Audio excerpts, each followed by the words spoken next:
Hello friends, ಮತ್ತೊಮ್ಮೆ ತಮಗೆಲ್ಲರಿಗೂ ನನ್ನ ಚಾನಲ್ಗೆ ಸುಸ್ವಾಗತ. ಈ ದಿನ ನಾವು 6ನೇ ತರಗತಿಯ ಗಣಿತ ಪ್ರಕಾಶ ಚಾಪ್ಟರ್ 2 ರೇಖೆಗಳು ಮತ್ತು ಕೋನಗಳು ಇದರೊಳಗಡೆ ಪೇಜ್ ನಂಬರ್ 47ರಲ್ಲಿರುವಂತಹ ಕಂಡುಹಿಡಿಯಿರಿ ಅದನ್ನು ಮಾಡೋಣ. ಸೊ ಹಿಂದಿನ ಒಂದು ವಿಡಿಯೋಸಲ್ಲಿ ನಾವು ಪೇಜ್ ನಂಬರ್ 43ರಲ್ಲಿರುವಂತಹ ಕಂಡುಹಿಡಿಯನ್ನು ಕಂಪ್ಲೀಟ್ ಮಾಡಿದ್ವಿ. ಈ ದಿನ ನಾವು ಅದರ ಒಂದು ಕಂಟಿನ್ಯೂಷನ್ ವಿಡಿಯೋ ನೋಡೋಣ. ಫ್ರೆಂಡ್ಸ್, ಇಲ್ಲಿಯವರೆಗೆ ನೀವು ನಮ್ಮ ಚಾನಲ್ನ ಸಬ್ಸ್ಕ್ರೈಬ್ ಮಾಡಿಲ್ಲ ಅಂತಂದರೆ ಪ್ಲೀಸ್ ಸಬ್ಸ್ಕ್ರೈಬ್ ಮಾಡಿ, ಲೈಕ್ ಮಾಡಿ, ಶೇರ್ ಮಾಡಿ. ಸೊ ನಿಮಗೆ ತುಂಬ ಧನ್ಯವಾದಗಳು. ನನ್ನ ಹಿಂದಿನ ವೀಡಿಯೋಸ್ಗಳಿಗೆ ನೀವು ತುಂಬ ಒಳ್ಳೆಯ ಒಂದು ರೆಸ್ಪಾನ್ಸ್ ಸಿಕ್ಕಿದೆ. ಸೊ ಹಾಗಾಗಿಬಿಟ್ಟು ಧನ್ಯವಾದಗಳನ್ನು ಹೇಳ್ತಾ ಬನ್ನಿ ಸ್ಟಾರ್ಟ್ ಮಾಡೋಣ. ಚಿತ್ರ 2.23ರಲ್ಲಿ ಸಾಧ್ಯವಿರುವ ಎಲ್ಲ ಕೋನಗಳ ಪಟ್ಟಿಯನ್ನು ಮಾಡಬೇಕಂತೆ. ಎಲ್ಲವನ್ನು ನೀವು ಕಂಡು ಹಿಡಿದಿರಾ. ಈಗ ಎಲ್ಲ ಕೋನಗಳ ಅಳತೆಗಳನ್ನು ಊಹಿಸಬೇಕಂತೆ. ಅದಾದಮೇಲೆ ನೆಕ್ಸ್ಟ್ ಕೋನ ಮಾಪಕದಿಂದ ಕೋನಗಳನ್ನು ಅಳೆಯಿರಿ. ನಿಮ್ಮ ಎಲ್ಲ ಅಳತೆಗಳನ್ನು ಒಂದು ಕೋಷ್ಟಕದಲ್ಲಿ ದಾಖಲಿಸಿ. ನಿಮ್ಮ ಊಹೆಗಳು ನೈಜ ಅಳತೆಗಳಿಗೆ ಎಷ್ಟು ಹತ್ತಿರವಾಗಿದೆ ಅನ್ನೋದನ್ನು ನೋಡಬೇಕಂತೆ. ಸೊ ಮೊದಲನೇದಾಗಿ ಫಸ್ಟ್ ಕೋನಗಳನ್ನು ಪಟ್ಟಿ ಮಾಡಬೇಕಂತೆ. ಸೊ ಬನ್ನಿ ಕೋನಗಳನ್ನು ಪಟ್ಟಿ ಮಾಡಿ. ಫಸ್ಟ್ ನಾನು ಹೇಳ್ಬಿಡ್ತೀನಿ. ಸೊ ಇದು ಮೊದಲನೇದು. ಸೊ ಓಕೆ, ಇದು ಎರಡನೇದು, ಇಲ್ಲೊಂದು ಕೋನ ಆಗಿದೆ, ಇದು 3, ಇಲ್ಲೊಂದು ಕೋನ ಆಗಿದೆ, ಇದು 4. Okay fine. ನೆಕ್ಸ್ಟ್ ಇದು 5 ಇದೆ, ಇದು 6 ಇದೆ, ಇದು 7 ಇದೆ, ಇದು 8 ಇದೆ, ಸೊ ಇದು 9 ಇದೆ. ಹಾಗಾದರೆ 9 ಕೋನಗಳು ಇಲ್ಲಿದೆಯಾ ಕೋನಗಳು ಅಂತಂದರೆ ಇಲ್ಲಿ ಕಂಟಿನ್ಯೂಷನ್ ಇಲ್ಲಿ ಯಾವುದೋ ಒಂದು ಪಾಯಿಂಟನ್ನು ಕೊಟ್ಟಿಲ್ಲಲ್ಲ. ಹಾಗಾಗಿಬಿಟ್ಟು ಸದ್ಯಕ್ಕೆ ಇಲ್ಲಿ 9 ಕೋನಗಳನ್ನು ನಾವು ಇಲ್ಲಿ ಪಾಯಿಂಟ್ ಔಟ್ ಮಾಡಿದ್ದೀವಿ. ಸೊ ಬನ್ನಿ ನೋಡೋಣ ಇಲ್ಲಿ ಕೋನಗಳು ಯಾವುದ್ಯಾವುದು ಅಂತ ಹೇಳಿಬಿಟ್ಟು ಈ ಚಿತ್ರದಲ್ಲಿ ನೋಡಿದ್ರೆ ಫಸ್ಟ್ ಕೋನ P A C. Okay, PAC. ಎರಡನೇ ಕೋನ ACL. ಮೂರನೇ ಕೋನ APL. ನಾಲ್ಕನೇ ಕೋನ CLP. ಐದನೇ ಕೋನ RPL. ಏಳನೇ ಕೋನ LPR ಅಥವಾ PLS. Okay, PLS, PRS, PRS. Okay, next BRS, BRS, ಇನ್ನೊಂದು LSR. ಫೈನ್, 9 ಕೋನಗಳಿದೆ. ಸೊ ಇದನ್ನು ಫಸ್ಟು ನೀವೊಂದು ಊಹಿಸಿ ಬರಿಬೇಕಂತೆ. ಊಹಿಸಲಾದ ಅಳತೆ ಅಂತ ಬರೆದಿದ್ದೀನಿ ನಾನು, ನೈಜ ಅಳತೆ ಅಲ್ಲ, ಊಹಿಸಲಾದ ಅಳತೆ. ಇದು ನೋಡ್ಬೋದು ನೀವು, PAC ಅನ್ನೋದನ್ನು ನೀವು ಸ್ವಲ್ಪ ಸ್ಲ್ಯಾಂಟ್ ಆಗಿ ನೋಡಿದ್ರೆ ಇದು 120 ಡಿಗ್ರಿ ಇರ್ಬೋದು. ಸೊ ಮತ್ತು ACL ನೋಡಬಹುದು. ಇಲ್ಲಿ ಚಿತ್ರ ಇಲ್ಲ, ಸೊ ಹಾಗಾಗಿಬಿಟ್ಟು ನಾನು ಹೆಂಗಿಡ್ತೀನಿ. ಓಕೆ, ACL ನೋಡಬಹುದು. ACL ಇದೊಂದು ಲಘುಕೋನ ಟೈಪಲ್ಲಿದೆ. ಇದು 75 ಡಿಗ್ರಿ ಇರ್ಬೋದು. ನೆಕ್ಸ್ಟು ಇದು 80 degree, 110 degree, 100 degree, 85 degree, 100 degree, 80 degree ಅಂತ ಊಹಿಸಲಾದ ಅಳತೆ. ಇದು ಆ್ಯಕ್ಚುಯಲ್ ಅಳತೆ ಅಲ್ಲ. ಸೊ ಅದಾದಮೇಲೆ ನೆಕ್ಸ್ಟು ನಾವು ಇನ್ನೊಂದು ಕಾಲಮನ್ನು ಬಡಿಬೇಕಾಗತ್ತೆ. ಈ ಕಾಲಮ್ ಹೆಸರು ನೈಜ ಅಳತೆ. ಓಕೆ, ಇನ್ನೊಂದು ಕಾಲಮನ್ನು ಹಾಕಿ ನಾವಿಲ್ಲಿ ಕೋನ ಮಾಪಕದ ಸಹಾಯದಿಂದ ಇದನ್ನು ಅಳೆದು ನೈಜ ಅಳತೆ ಎಷ್ಟು ಬಂದಿರುತ್ತೆ ಅಂತ ಹೇಳಿಬಿಟ್ಟು ಇಲ್ಲಿ ಬರೀಬೇಕಾಗತ್ತೆ. ಓಕೆ, ನೆಕ್ಸ್ಟ್ ಎರಡನೇ ಕ್ವಶನ್. ಮುಂದೆ ನೀಡಿರುವ ಡಿಗ್ರಿ ಅಳತೆಗಳನ್ನು ಹೊಂದಿರುವ ಕೋನಗಳನ್ನು ರಚಿಸಲು ಕೋನ ಮಾಪಕವನ್ನು ಬಳಸಿ. ಹಾಗೆ ಹೀಗೆ ಮಾಡಿಬಿಡಿ. ಕೋನ ಮಾಪಕವನ್ನು ಬಳಸಿ ನಾವು ಮೊದಲನೇದು 110 ಡಿಗ್ರಿ ಇದೆ, ಅದಕ್ಕೊಂದು ಹೆಸರು ಕೊಡಿ, PQR ಅಂತ ಹೇಳಿಬಿಟ್ಟು. ಸೊ ಇಲ್ಲಿಂದ ಡಾಟಲ್ಲಿ ನಾವು ಎಕ್ಸಾಕ್ಟಾಗಿ ಕೋನ ಮಾಪಕವನ್ನು ಇಟ್ಟು ನಾವು ಮೆಜರ್ ಮಾಡಿದ್ರೆ ಇದು 110 ಡಿಗ್ರಿ. ನಾನು ಕೋನ ಮಾಪಕ ತಗೊಂಡೆ ಮಾಡಿರೋದು. ಎರಡನೇದು 40 ಡಿಗ್ರಿ ಮಾಡಬೇಕಂತೆ, ಅದಕ್ಕೆ MNP. ಓಕೆ, ಈ ರೀತಿ. ನೆಕ್ಸ್ಟು ಮೂರನೇ ಚಿತ್ರ ಬಂದುಬಿಟ್ಟು 75 ಡಿಗ್ರಿ ಇದೆಯಂತೆ, ಈ ರೀತಿ ಇದೆ. ನಾಲ್ಕನೇದು 112 ಡಿಗ್ರಿ ಮಾಡಬೇಕಂತೆ, ಸೊ ಈ ರೀತಿಯಾಗಿ ಬಿಡಿಸಿ.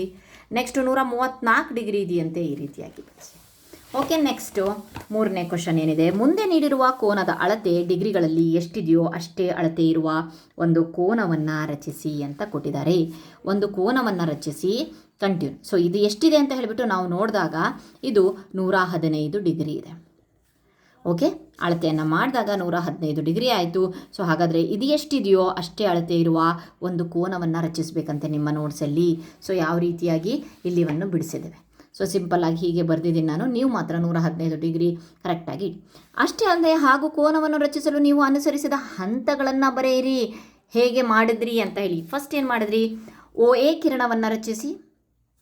ಎರಡನೇದಾಗಿ ಕೋನ ಮಾಪಕವನ್ನು ಬಿಂದು Oಗೆ ಇಡಿ ಮತ್ತು OAಗೆ ಅದು ಸಮವಾಗಿರಲಿ ಅಂತಂದರೆ ಕರೆಕ್ಟ್ OA ಮೇಲೆ ತಾಗಿರಬೇಕದು, ತಾಗಿರಲಿ, O ಹತ್ರ ಇಡಿ. ಈಗ ಕೋನ ಮಾಪಕದಲ್ಲಿ O ಇಂದ ಎಣಿಸಿ, ಕೊನೆ 0 ಡಿಗ್ರಿಯಿಂದ ಎಣಿಸಿ 115ಗೆ ಗುರುತು ಹಾಕಿ. ಇಲ್ಲೆಲ್ಲೋ ಬರುತ್ತದು, ಗುರುತು ಮಾಡಿ ಅದನ್ನು ನಾವು B ಅಂತ ಹೇಳಿಬಿಟ್ಟು ಹೆಸರು ಕೊಡಿ. ಸೊ ನೆಕ್ಸ್ಟು ಈಗ ಸ್ಕೇಲ್ನ ಸಹಾಯದಿಂದ ಓ ಬಿಂದು ಮತ್ತು ಬಿ ಬಿಂದುವನ್ನು ಸೇರಿಸಿ, ಕೈಯಿಂದ ಮಾಡಿಬಿಡಿ, ಸ್ಕೇಲ್ನ ಸಹಾಯ ತಗೊಂಡು ಸೇರಿಸ್ರಿ. ಈಗ ನಮಗೆ BOA ಕೋನ BOA 115 ಡಿಗ್ರಿ ದೊರೆಯಿತು. ಇಷ್ಟು ನಾವು ಏನು ಮಾಡಿದ್ದೀವಲ್ವಾ ಅದನ್ನು ನಾವು ಇಲ್ಲಿ ಪ್ರೊಸೀಜರನ್ನು ಬರೆದಿದ್ದೇವೆ. ಓಕೆ, ಅದಾದಮೇಲೆ ನೆಕ್ಸ್ಟ್ ನೋಡೋಣ ಕೋನಗಳ ವಿಧಗಳು ಮತ್ತು ಅವುಗಳ ಅಳತೆಗಳ ಬಗ್ಗೆ ಕೊಟ್ಟಿದ್ದಾರೆ. ಸೊ ಆಲ್ರೆಡಿ ನಾವು ಅಧ್ಯಯನದಲ್ಲಿ ವಿವಿಧ ರೀತಿಯ ಕೋನಗಳ ಬಗ್ಗೆ ಓದಿದ್ವಿ. ಸರಳ ಕೋನ 180 ಡಿಗ್ರಿ, ಲಂಬ ಕೋನ 90 ಡಿಗ್ರಿ ಅಂತ ಹೇಳಿದ್ವಿ. ಸೊ ಹಾಗಾದರೆ ಮತ್ತೆ ನೆಕ್ಸ್ಟ್ ಏನು ಕೊಟ್ಟಿದ್ದಾನೆ ಅಂತ ನೋಡೋಣ. ಲಘು ಕೋನ. ಲಂಬ ಕೋನಕ್ಕಿಂತ ಕಡಿಮೆ ಇರುವ ಕೋನಗಳು ಅಂದರೆ 90 ಡಿಗ್ರಿಗಿಂತ ಕಡಿಮೆ ಮತ್ತು 0 ಡಿಗ್ರಿಗಿಂತ ಹೆಚ್ಚು ಇರುವ ಕೋನಗಳನ್ನು ನಾವು ಲಘು ಕೋನಗಳು ಅಂತ ಹೇಳ್ತೇವೆ. ಸೊ ನೆನಪಿರಲಿ, 0 ಡಿಗ್ರಿಗಿಂತ ಹೆಚ್ಚು, 90 ಡಿಗ್ರಿಗಿಂತ ಕಡಿಮೆ ಇದ್ದರೆ ಅದು ಲಘು ಕೋನ. ಇಷ್ಟು ಪಾಯಿಂಟ್ ನೆನಪಿಟ್ಕೊಂಡ್ರೆ ಸಾಕು. 40 ಡಿಗ್ರಿ ಲಘು ಕೋನ, 50 ಡಿಗ್ರಿ ಲಘು ಕೋನ, 75 ಡಿಗ್ರಿ ಅದು ಸಹ ಲಘು ಕೋನ. ನೆಕ್ಸ್ಟ್ ವಿಶಾಲ ಕೋನದ ಒಂದು ಲಕ್ಷಣ ಏನಪ್ಪ ಅಂತಂದರೆ ಇದು 90 ಡಿಗ್ರಿಗಿಂತ ಹೆಚ್ಚು, 180 ಡಿಗ್ರಿಗಿಂತ ಕಡಿಮೆ ಇರುವ ಕೋನಗಳನ್ನು ನಾವು ವಿಶಾಲ ಕೋನ ಅಂತ ಹೇಳ್ತೇವೆ. Okay, so for example 110 degree. So ಇಲ್ಲೂ ಸಹ ಇದನ್ನು ಅಳತೆ ಮಾಡಿ ನೋಡಿ ಅಂತ ಕೊಟ್ಟಿದ್ದಾರೆ.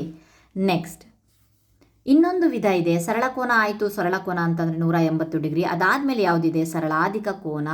ಸರಳಾಧಿಕ ಕೋನಕ್ಕಿಂತ ಹೆಚ್ಚು ಮತ್ತು ಸರಳ ಕೋನಕ್ಕಿಂತ ಹೆಚ್ಚು ಅಂತಂದರೆ 180 ಡಿಗ್ರಿಗಿಂತ ಹೆಚ್ಚು ಮತ್ತು ಪೂರ್ಣ ಕೋನಕ್ಕಿಂತ ಕಡಿಮೆ ಅಂದರೆ 360 ಡಿಗ್ರಿಗಿಂತ ಕಡಿಮೆ ಇದ್ದರೆ ಅದನ್ನು ನಾವು ಸರಳಾಧಿಕ ಕೋನ ಅಂತ ಹೇಳ್ತೀವಿ. ಈ ರೀತಿಯಾಗಿ ಅದನ್ನು ಡಿನೋಟ್ ಮಾಡ್ತೀವಿ ಹೊರಗಡೆಯಿಂದ. Okay, fine. ನೆಕ್ಸ್ಟ್ ಇಲ್ಲಿ ಮತ್ತೆ ನೆಕ್ಸ್ಟು ಕಂಡುಹಿಡಿಯಿರಿ ಬಂತು. ಮುಂದಿನ ಪ್ರತಿ ಗ್ರಿಡ್ನಲ್ಲಿ ಎಯನ್ನು ಗ್ರಿಡ್ನ ಇತರ ಬಿಂದುಗಳಿಗೆ ಸರಳ ರೇಖೆಯಿಂದ ಸೇರಿಸ್ರಿ ಅಂತ. ಹಿಂದಿನ ಒಂದು ಇದರೊಳಗಡೆ ಸಹ ನಾವು ಈ ರೀತಿಯಾಗಿ ಗ್ರಿಡ್ಗಳಲ್ಲಿ ಲಂಬಕೋನ ಮತ್ತು ಸರಳ ಕೋನವನ್ನು ಮಾಡಿದ್ದೇವೆ. ಸೊ ನಿಮಗೆ ನೆನಪಿದೆ ಅನಿಸುತ್ತೆ. ಸೊ ಒಂದ್ಸರಿ ತೋರಿಸ್ಬಿಡ್ತೇನೆ. ಪೇಜ್ ನಂಬರ್ 27ರಲ್ಲಿದೆ ನೋಡಿ. ಸೊ ಇದು ಸರಳ ಕೋನ 180 ಡಿಗ್ರಿ. ಇಲ್ಲಿ ಲಂಬ ಕೋನಗಳನ್ನು ನಾವು ಮಾಡಿದ್ದೇವೆ. ಸೊ ಈ ಪಾಠದ ಹಿಂದಿನ ವೀಡಿಯೋಸ್ಗಳು ಬೇಕು ಅಂತಂದರೆ ಡಿಸ್ಕ್ರಿಪ್ಷನ್ ಬಾಕ್ಸಲ್ಲಿ ಲಿಂಕ್ ಇರುತ್ತೆ, ಪ್ಲೇಲಿಸ್ಟ್ ಇರುತ್ತೆ. ಆ ಪ್ಲೇಲಿಸ್ಟಲ್ಲಿ ಚೆಕ್ ಮಾಡಿ. Okay, fine. ನೆಕ್ಸ್ಟ್ ನೋಡೋಣ. ಹಾಗಾದರೆ ಇಲ್ಲಿ ಪಡೆಯಬಹುದಾದ ಕೋನಗಳನ್ನು ಪಡೆಯಬಹುದಾದ ಕೋನಗಳನ್ನು ಬರೆಯಿರಿ ಅಂತ ಹೇಳ್ಬಿಟ್ಟು ಆಲ್ರೆಡಿ ಇಲ್ಲಿ ಕೋನ ಕೊಟ್ಟಿದ್ದಾರೆ. ಸೊ ಇಲ್ಲಿ ಕೋನ ಯಾವುದು ಅಂತಂದರೆ ಎ ಅಂತ ಹೇಳಿಬಿಟ್ಟು ಬರೀ ಎಯನ್ನು ಗ್ರಿಡ್ನ ಈ ಥರ.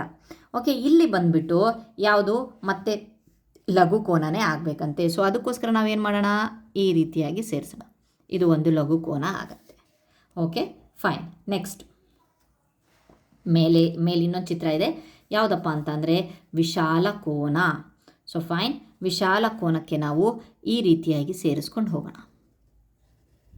ಸ್ಕೇಲನ್ನು ಯೂಸ್ ಮಾಡಿ ಪ್ಲೀಸ್ ಮಕ್ಕಳ. ಇಲ್ಲಿ ಎ ಪಾಯಿಂಟ್ ಇದೆ, ಇಲ್ಲಿ ಕೋನ ಫಾರ್ಮೇಷನ್ ಆಗಿದೆ. ಸೊ ಇನ್ನೊಂದು ಹೀಗೆ ಇದೆ. ಡೈರೆಕ್ಟಾಗಿ ನಾವು ಇಲ್ಲಿ ತೊಗೊಂಡ್ರೆ ಇದು ಸಹ ಕೋನ ಆಗುತ್ತೆ. ಓಕೆ, ನೆಕ್ಸ್ಟ್ ಬರೋಣ.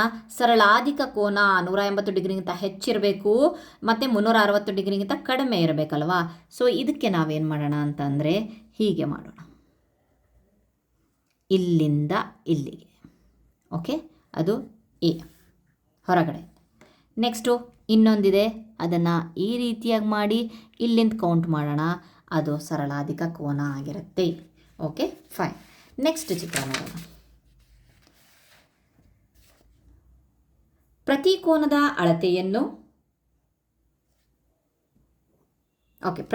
ಅಳತೆಯನ್ನು ಕಂಡುಹಿಡಿಯಲು ಕೋನ ಮಾಪಕವನ್ನು ಬಳಸಿ ನಂತರ ಪ್ರತಿ ಕೋನವನ್ನು ಲಘು ಕೋನ, ವಿಶಾಲ ಕೋನ, ಲಂಬ ಕೋನ ಅಥವಾ ಸರಳಾಧಿಕ ಕೋನ ಅಂತ ಹೇಳಿಬಿಟ್ಟು ವರ್ಗೀಕರಿಸಿ ಅಂತ ಕೊಟ್ಟಿದ್ದಾರೆ.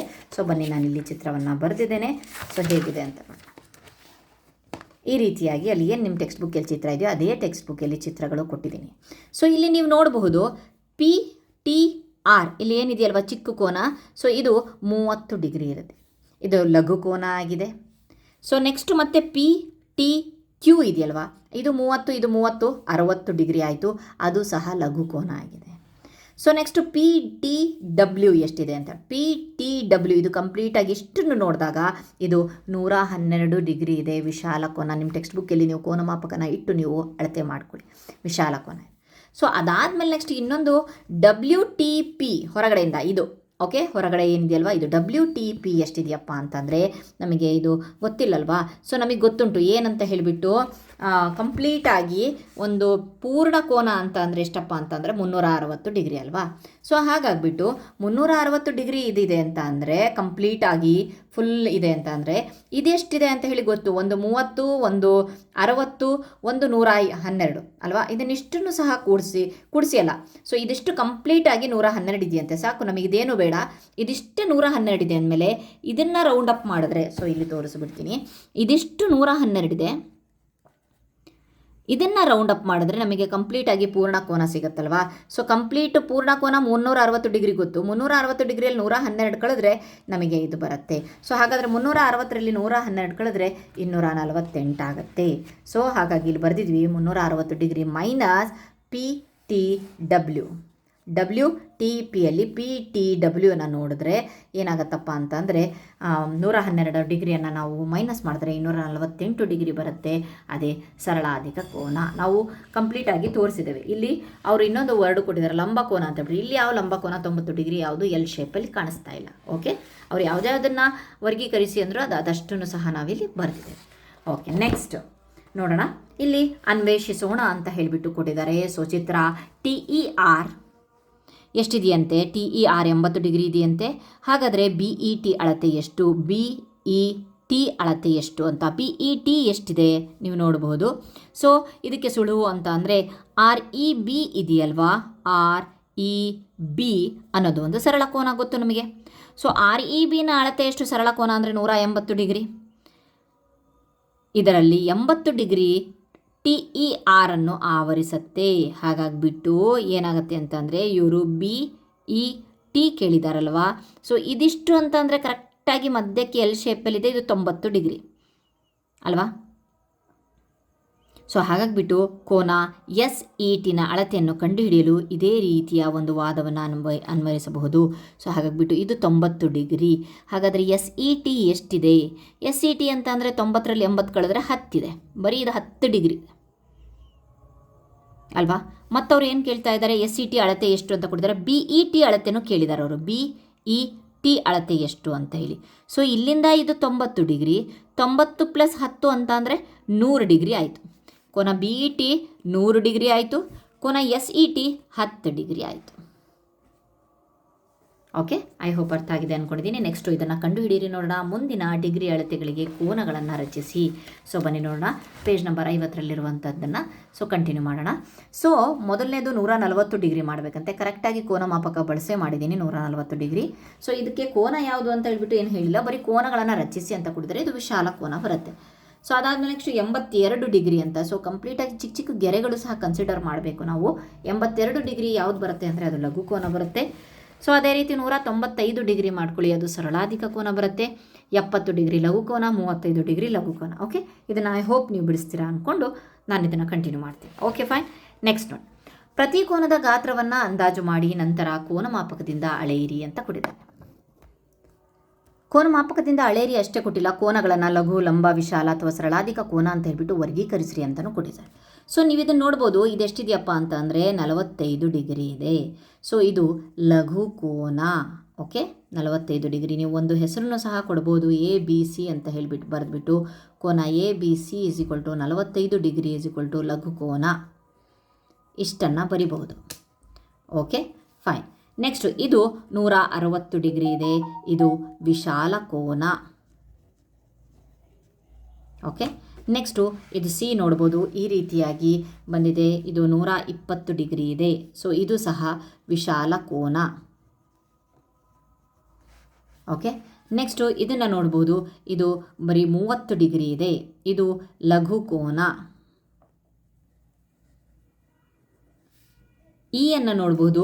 ಸ್ವಲ್ಪ ಕರೆಕ್ಟಾಗಿ ನೋಡಿದ್ರೆ E ಅನ್ನೋದು ನೀವು ಆ್ಯಕ್ಚುಲಿ ಒಂದು ವೇಳೆ ಲಂಬಕೋನ ಆಗಿರ್ತಿದ್ರೆ ಅದು ಹೀಗೆ ರೀತಿಯಾಗಿ ಬಿಡಿಸಿ ಈ ರೀತಿಯಾಗಿ ಫಾರ್ಮ್ ಆಗ್ತಿತ್ತು. ಬಟ್ ಈ ರೀತಿಯಾಗಿ ಕೊಟ್ಟಿರೋದ್ರಿಂದ ಒಂದು ಸ್ವಲ್ಪ ಹತ್ತಿರ ಇದೆ. 100 ಡಿಗ್ರಿ ಇದೆ 90ಕ್ಕೆ. ಹಾಗಾಗಿಬಿಟ್ಟು ಇದು ವಿಶಾಲ ಕೋನ. ಸೊ ಇದು ಹೊರಗಡೆಯಿಂದ ಕೊಟ್ಟಿದ್ದಾರೆ ಅಲ್ವಾ. ಸೊ ಹೊರಗಡೆಯಿಂದ ನೀವು ನೋಡ್ಬೋದು. ಹೊರಗಡೆಯಿಂದ ಕೊಟ್ಟಾಗ ಇಲ್ಲಿ ಒಳಗಡೆ ಇದು 10 ಡಿಗ್ರಿ ಇದೆ. ಸೊ 360ರಲ್ಲಿ 10 ಕಳೆದ್ರೆ ಎಷ್ಟಾಯಿತು? 350 ಡಿಗ್ರಿ ಇದೆ ಇದು ಹೊರಗಡೆದು. ಇದು ಸರಳಾಧಿಕ ಕೋನ. ಇದನ್ನು ಒಂದು ನಾವು ಮೆಷರ್ ಮಾಡಿಕೊಂಡ್ರೆ ಸಾಕು. 360ರಲ್ಲಿ ಕಳ್ಕೊಂಡ್ರೆ ಹೊರಗಡೆ ಸಿಗುತ್ತೆ. ಓಕೆ, ನೆಕ್ಸ್ಟ್ ಕ್ವಶನ್ ನೋಡೋಣ. 3 ಲಘುಕೋನಗಳು, 1 ಲಂಬಕೋನ ಮತ್ತು 2 ವಿಶಾಲ ಕೋನಗಳಿರುವ ಯಾವುದೇ ಆಕೃತಿಗಳನ್ನು ಮಾಡಿ. ಯಾವುದೇ ಆಕೃತಿಯನ್ನು ಮಾಡಬೇಕಂತೆ. ಸೊ ಬನ್ನಿ ನೋಡೋಣ ಆಕೃತಿಯನ್ನು ಮಾಡಿ. ಸೊ ಇಲ್ಲಿ ಕೊಟ್ಟಿದ್ದಾರೆ. ಸೊ ಇಲ್ಲಿ ನೋಡಿ 3 ಲಘುಕೋನಗಳು ಬರಬೇಕಂತೆ. ಇಲ್ಲಿ 3 ಲಘುಕೋನಗಳಿದ್ದಾವೆ. ಯಾವುದು? COD. ಓಕೆ, ನೆಕ್ಸ್ಟ್ ಕೋನ BOC, ಆಮೇಲೆ ಕೋನ BOD. ಇದು ಈ ಮೂರೂ ಸಹ ಲಘುಕೋನಗಳು. ಫಾರ್ ಎಕ್ಸಾಂಪಲ್ ಇದು 30, ಇದು 30, ಇವೆರಡು ಸೇರಿಸಿ 60. ಮೂರೂ ಸಹ 30, 30, 60 ಅನ್ನೋದು ಎಲ್ಲವೂ ಲಘುಕೋನ. ಓಕೆ, ನೆಕ್ಸ್ಟು ಲಂಬಕೋನ ಇದೆ. ಸೊ ಎಲ್ಲಿ ಲಂಬಕೋನ ಇದೆ ನೋಡ್ರಿ, ಇಲ್ಲಿಂದ ಹೀಗಿದೆ ನೋಡಿ ಲಂಬಕೋನ.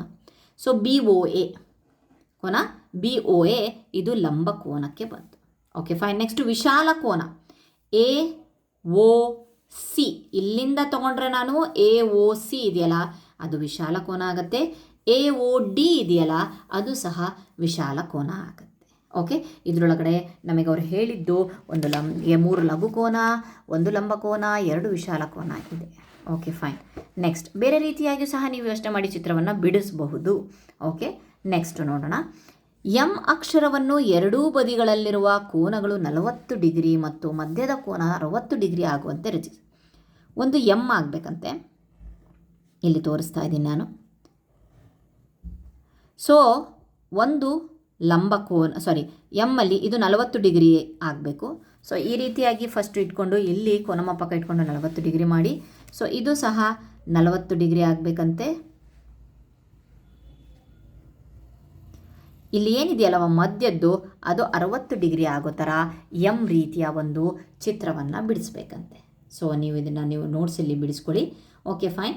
ನೆಕ್ಸ್ಟ್ ವೈ ಅಕ್ಷರವನ್ನು 3 ಕೋನಗಳು 150 ಡಿಗ್ರಿ, 60 ಡಿಗ್ರಿ, 150 ಡಿಗ್ರಿ ಈ ರೀತಿಯಾಗಿ ಬಿಡಿಸ್ಬೇಕಂತೆ.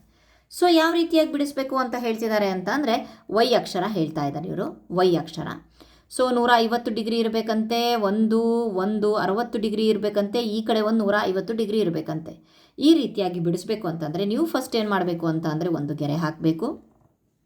ಈಗ ನೀವು ಕೋನಮಾಪಕದ ಸಹಾಯದಿಂದ 150 ಡಿಗ್ರಿ ತೊಗೊಬೇಕು. ಇದೆಷ್ಟಾಯಿತು? 150 ಡಿಗ್ರಿ ಆಯಿತು. ಓಕೆ, ಅದಾದಮೇಲೆ ನೆಕ್ಸ್ಟು ಮತ್ತೆ ಕೋನಮಾಪಕದ ಸಹಾಯದಿಂದ 60 ಡಿಗ್ರಿ ಇಲ್ಲಿ ಎಳ್ಕೊಳ್ಳಿ. ಇದು 60 ಡಿಗ್ರಿ. ಒಂದು ರೌಂಡ್ ಹೊಡಿಬೇಕು ಅಂತಂದರೆ 360 ಡಿಗ್ರಿ ಆಗಲೇಬೇಕಲ್ವಾ. 150 ಡಿಗ್ರಿ 60 ಡಿಗ್ರಿ ಎಷ್ಟಾಯಿತು? 150 ಮತ್ತು 60 210 ಡಿಗ್ರಿ ಆಯಿತು. ಓಕೆ, ಹಾಗಾದರೆ ಉಳಿದಿದ್ದೆಷ್ಟು? 305 ಒಳಗಡೆ ಇದು ಆಟೋಮೆಟಿಕಲಿ 150 ಡಿಗ್ರಿ ಆಗೇ ಆಗುತ್ತೆ. ನೀವು ಇಲ್ಲಿ ಕೋನಮಾಪಕವನ್ನು ಇಟ್ಕೊಂಡು ನೋಡಿದ್ರೆ ಅದು 150 ಡಿಗ್ರಿ ಆಗುತ್ತೆ. ಸೊ 150, 150, 300, 160, 360 ಡಿಗ್ರಿ ಆಯಿತು. ಸೊ ಕಂಪ್ಲೀಟ್ ಆಗಿದೆ. ಈ ರೀತಿಯಾಗಿ ನಿಮಗೆ ಚಿತ್ರ ಸಿಗುತ್ತೆ. ನೆಕ್ಸ್ಟ್ ಕ್ವಶನ್ ನೋಡೋಣ. ಅಶೋಕ ಚಕ್ರವು 24 ಕಡ್ಡಿಗಳನ್ನು ಹೊಂದಿದೆ. ಪರಸ್ಪರ ಪಕ್ಕದಲ್ಲಿರುವ 2 ಕಡ್ಡಿಗಳ ನಡುವಿನ ಕೋನದ ಡಿಗ್ರಿ ಅಳತೆ ಎಷ್ಟು? ನೀವು ನೋಡ್ಬೋದು. ಇಲ್ಲಿ ನಾವೇನು ಬರೆಯೋಣ, ಯಾವ ರೀತಿಯಾಗಿ ಬರೆಯೋಣ ಅಂತಂದರೆ 6ನೇ ಕ್ವಶನನ್ನು ಏನು ಕೊಟ್ಟಿದ್ದಾನವನು ಅಂತಂದರೆ 2 ಕಡ್ಡಿಗಳ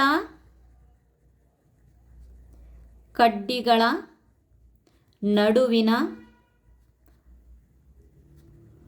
ಕೋನ. ಓಕೆ, ಎಷ್ಟು ನಮಗೆ ಕಂಪ್ಲೀಟಾಗಿ ಗೊತ್ತುಂಟು. ರೌಂಡ್ ಆಗಿದ್ದರೆ ಒಂದು ಕಂಪ್ಲೀಟ್ ಪೂರ್ಣ ಕೋನ ಎಷ್ಟಿರುತ್ತೆ? 360 ಡಿಗ್ರಿ ಇರುತ್ತೆ. ಅಶೋಕ ಚಕ್ರದಲ್ಲಿ ಫಸ್ಟು ಎಷ್ಟು ಕಡ್ಡಿಗಳಿದೆ? 24 ಕಡ್ಡಿಗಳು ಅಂತ ಅವರೇ ಕೊಟ್ಟಿದ್ದಾರೆ. ಸೊ 24 ಕಡ್ಡಿ ಇರೋದು.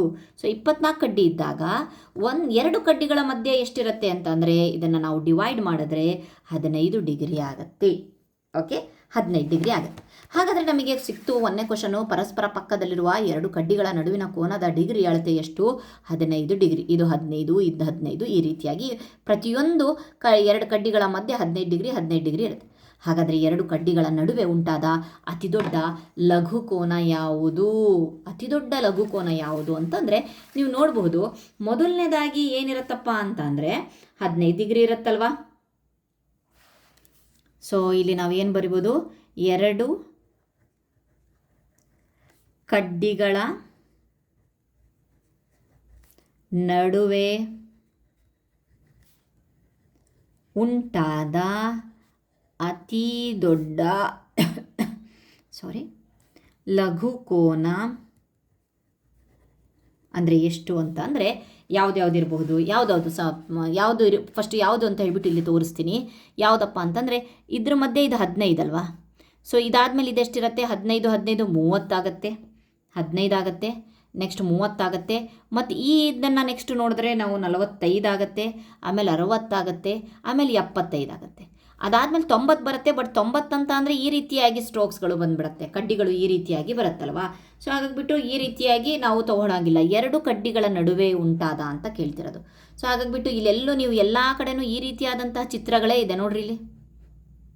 ಅದು ಬಿಟ್ಟರು ಎಲ್ಲೂ ಈ ಎಲ್ ಶೇಪಿನ ಚಿತ್ರಗಳು ಇಲ್ಲ. ಹಾಗಾಗಿಬಿಟ್ಟು ಹೈಯೆಸ್ಟೇ ಯಾವ್ದು ಬರುತ್ತೆ ಅಂತ ಅಂದರೆ 75 ಡಿಗ್ರಿ. ಅದಕ್ಕಿಂತ ಜಾಸ್ತಿ ಆದರೆ ಅದು ಮತ್ತೆ ಜಾಸ್ತಿ ಮಾಡ್ಕೊಂಡು ಹೋಗ್ಬೋದಲ್ಲ ಅಂತ ಅವ್ರು ಕೇಳಿರೋದು ಏನು, ಲಘು ಕೋನ ಅಂತ ಕೇಳಿದ್ದಾರೆ. ಹಾಗಾಗಿಬಿಟ್ಟು 75 ಡಿಗ್ರಿ ಅಂತ ಹೇಳಿಬಿಟ್ಟು ಇಲ್ಲಿ ಬರೆದ್ರೆ ಆಯಿತು. ಇದಕ್ಕೆ ನಾನು ರೀಸನ್ ಇಲ್ಲಿ ಎಕ್ಸ್ಪ್ಲೇನ್ ಮಾಡಿದ್ದೇನೆ. ಓಕೆ, ನೆಕ್ಸ್ಟ್ ಕ್ವಶನ್ ನೋಡೋಣ. ಒಗಟನ್ನು ಕೊಟ್ಟಿದ್ದಾರಂತೆ. ಒಗಟಲ್ಲಿ ಏನು ಕೊಟ್ಟಿದ್ದಾರೆ ನೋಡೋಣ.